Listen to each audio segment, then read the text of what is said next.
కొమరంభీం ఆసిఫాబాద్ జిల్లా కేంద్రంలోని బీఆర్ఎస్ కార్యాలయంలో దీక్షా దివస్ ఘనంగా నిర్వహించారు। ఈ కార్యక్రమంలో ఎమ్మెల్యే కోవా లక్ష్మి, మాజీ ఎమ్మెల్యే కోనేరు కోనప్ప, ఆర్ఎస్ ప్రవీణ్ కుమార్ పాల్గొన్నారు। తెలంగాణ తల్లి విగ్రహానికి పూలమాలలు వేసి కేసీఆర్ చిత్రపటానికి పాలాభిషేకం చేశారు।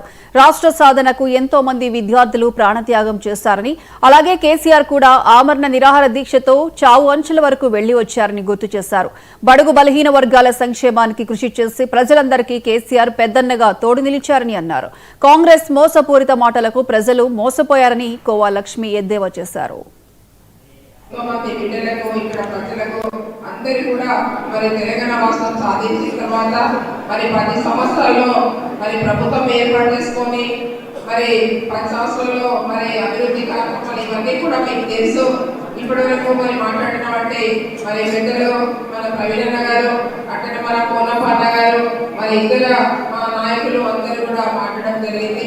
మరి ఏదేమైనా కూడా మరి తెలంగాణ రాష్ట్రం వచ్చిన తర్వాతనే మనం ఈరోజు అన్ని జిల్లాలు కావచ్చు, లేకపోతే మెడికల్ కాలేజ్లు కావచ్చు, లేకపోతే గ్రామ పంచాయతీ కొత్తగా గ్రామాలు కావచ్చు, లేకపోతే మండలాలు కావచ్చు, మరి అన్ని కూడా మన తెలంగాణ రాష్ట్రంలో మరి చాలా మంది మహిళా సోదరులకి వాళ్ళ రిజర్వేషన్ కోసం బీసీ రిజర్వేషన్ ఇస్తామని కూడా మరి వాళ్ళకి బీసీ సోదరులకు మోసం చేసినామంటే మరి కాంగ్రెస్ ప్రభుత్వం రేవంత్ రెడ్డి గారు ఆ విధంగా కాకుండా మరి ప్రతి ఒక్కరు కూడా ఒక పద్ధతి కేసీఆర్ సచ్చుడు అనే ఒక గొప్ప నినాదంతో మరి అమరణ నిరాహార దీక్షకు పొందుతున్న రోజును మనం ఈరోజు దీక్షా దివస్ గా మరి అంటున్నాం।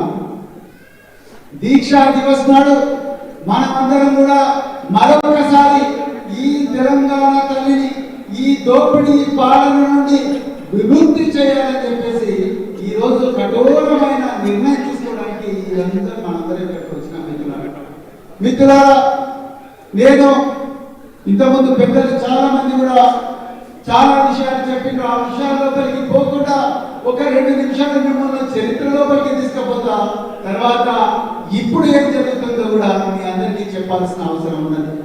మిత్రులారా, నవంబర్ 29 నాడు నేను ఒక పోలీస్ ఆఫీసర్గా ఉండి, నేను డిఐజీగా ఆంధ్రప్రదేశ్ పోలీస్ అకాడమీలో పనిచేస్తుంటే నవంబర్ 29వ తారీఖు నాడు ఉస్మానియా యూనివర్సిటీ కృష్ణవేణి హాస్టల్ ఎదురుగా తెలంగాణ ఉద్యమకారులందరినీ కూడా విద్యార్థులను ఘోరంగా పోలీసులు లాఠీచార్జ్ చేస్తే 4 విద్యార్థులు చనిపోయిననే న్యూస్ ఎప్పుడైతే వచ్చిందో